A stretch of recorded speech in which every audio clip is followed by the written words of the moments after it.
Okay, so, hi. What's up? I feel like we haven't talked in a while, but maybe we have, I don't know, time is weird. Anyway, I was like scrolling, as one does, and I kept seeing all these pictures of Croatia. You know, the ones like perfectly blue water, old cities, everyone's having the best summer of their life. And I was like, okay, cool, but is that it?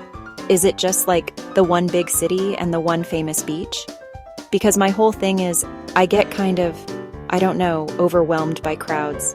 I want to see the real stuff, you know? The places that aren't on every single postcard.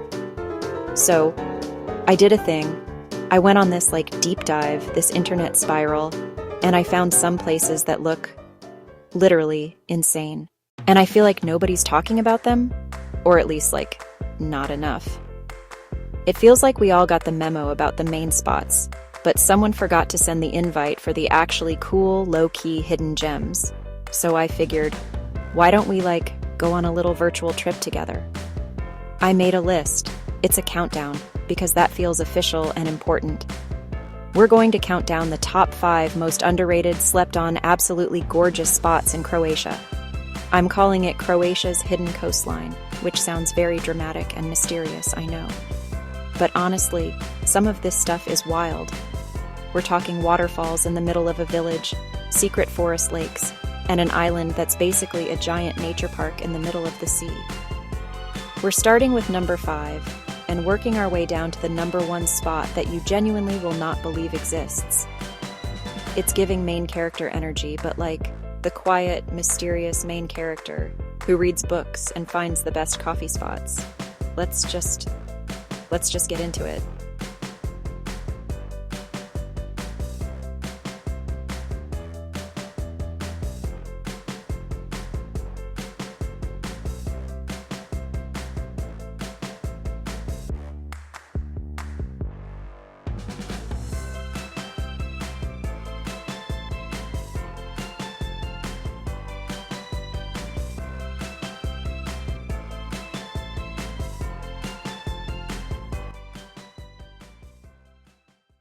Okay, so coming in at number 5, we have this place called Rastoke.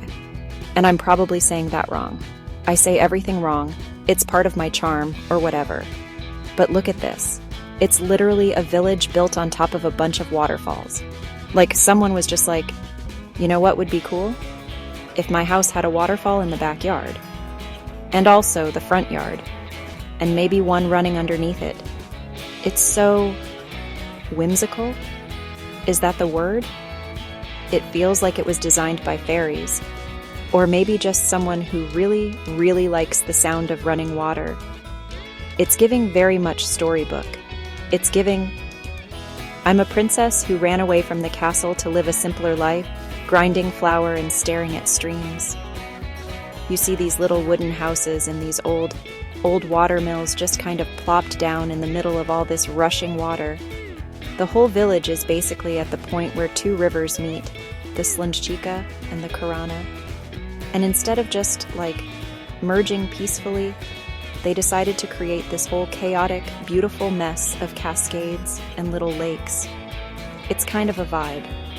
And the best part, from what I can gather, is that it's not like a huge tourist trap. It's the appetizer to the Plitvice Lakes, which are super famous and apparently very crowded. Rastoke is like the cool indie opening band that's actually better than the headliner. You can just wander around these little wooden bridges and there are paths that take you right up next to the falls. It feels so much more intimate and less, I don't know, theme parky. You can actually breathe and hear yourself think, besides the sound of a million tiny waterfalls, which is honestly the only sound I want to be hearing. You can almost smell the moss and the wet stone through the screen, you know? It has that fresh, earthy, post-rainstorm smell. I can just picture myself there with, like a coffee or maybe some local pastry I can't pronounce, just sitting on a bench watching the water go by. It's the kind of place where you don't need a plan. The plan is just to exist and walk around and be amazed that a place like this is real and not just a CGI background in a fantasy movie. Alright, next up, at number 4, we're heading to an island. This is Korčula, and again, with the pronunciation, Let's just all agree I'm doing my best. When you think of Croatian islands, you probably think of Hvar, Party Central, big yachts, all that stuff. But Korčula is like its more sophisticated, mysterious older sister, the one who reads classic literature and knows about wine. They call it Little Dubrovnik, insane medieval walls, narrow, winding stone streets, a whole walled city on an island. You get off the ferry and you immediately time travel back a few hundred years. The old town layout is supposedly shaped like a fishbone. Streets designed to let summer breeze in and block winter winds. 13th century genius. And get this, some people claim Marco Polo was born here. There's even a house you can visit that's supposedly his. Historians argue, but the possibility adds mystique. Walk the same streets as Marco Polo? Sure. But it's not just old stones and ghost stories. The island is super green, vineyards and olive groves. They make a local white wine called Gert. Spend the day lost in Old Town, afternoon at a family-run winery. It feels more real. People actually live in the Old Town, laundry between ancient buildings, tiny alleys, piano practice, smells of garlic and olive oil cooking. Wake up, grab a pastry at a bakery, swim in a secluded cove you found by wandering, climb a bell tower for insane views, red roofs, turquoise water. Korčula. History, culture, nature, wine, a whole package. For people who want more than a beach, a place with a soul, a very old, charming, slightly wine-buzzed soul. And I am so here for it. Okay, so for number 3, we need to talk about Mljet. M-L-J-E-T. My brain wants to put like 5 different vowels in there, but I think it's just Mljet. Anyway, the name doesn't matter as much as what it is. Basically, an island that's mostly a national park. The park is the island. My nature-loving, people-avoiding heart is soaring. The main attraction, 2 saltwater lakes in the middle of the island, connected to the sea by a tiny, narrow channel. They feel like secret, hidden bodies of water deep in the woods. The water is emerald green and way warmer than the open sea, perfect for swimming. A giant natural saltwater pool surrounded by pine forest. In the middle of the bigger lake, another smaller island. An island on an island. On that tiny island, a 12th century Benedictine monastery. You take a little boat to get there. Explore the monastery, then jump into the lake.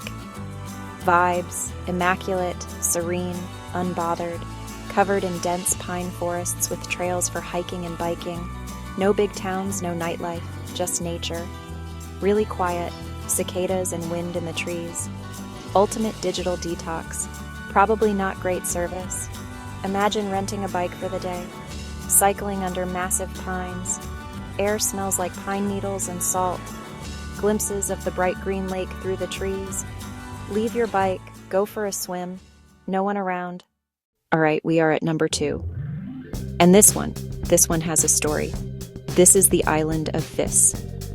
Now, Vis is the furthest inhabited island from the Croatian mainland. It's way out there. And because it's so remote, it has this really unique and kind of intense history.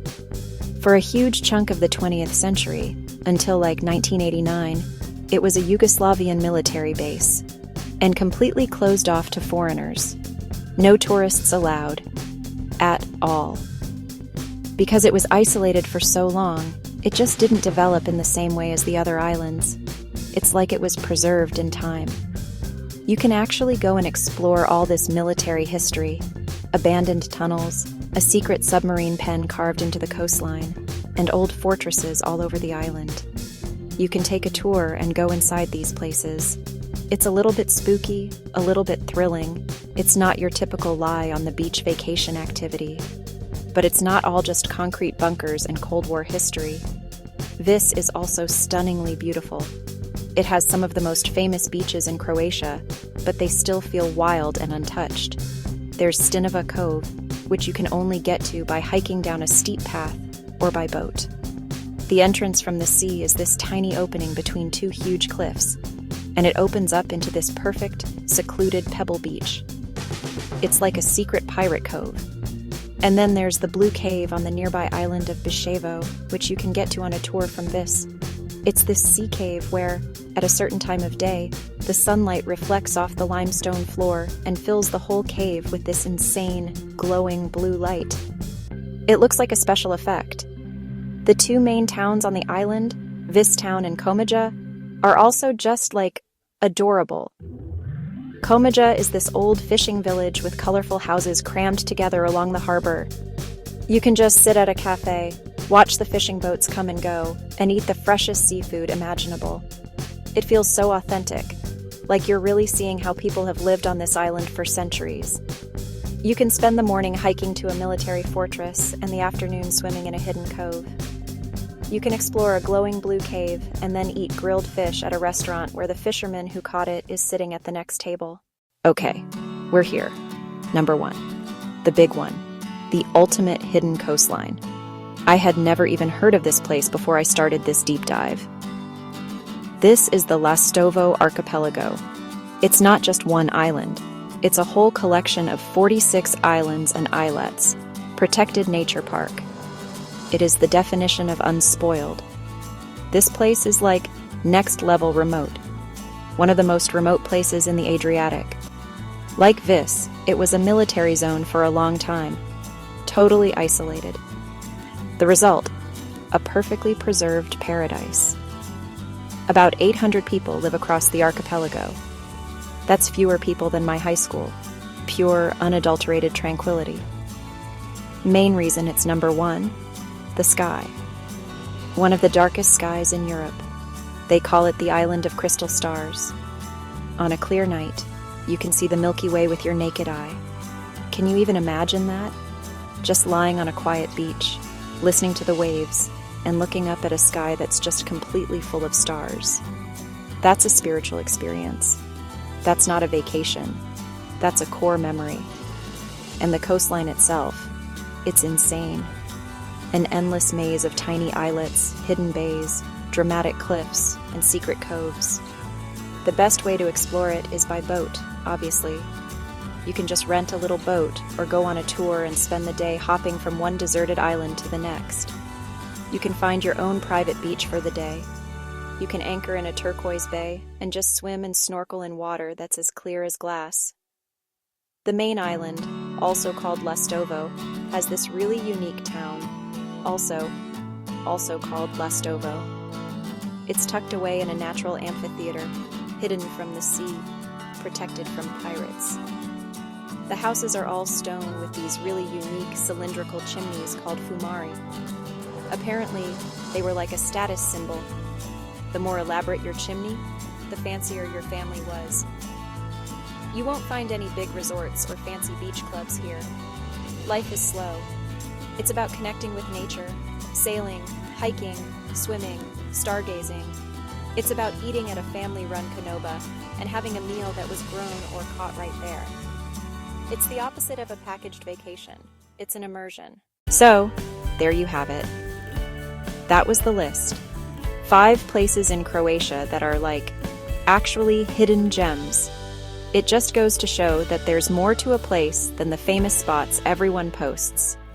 The real magic is in places you have to look harder for. Think about the hidden coastline next trip. Okay, cool. That's all. Bye.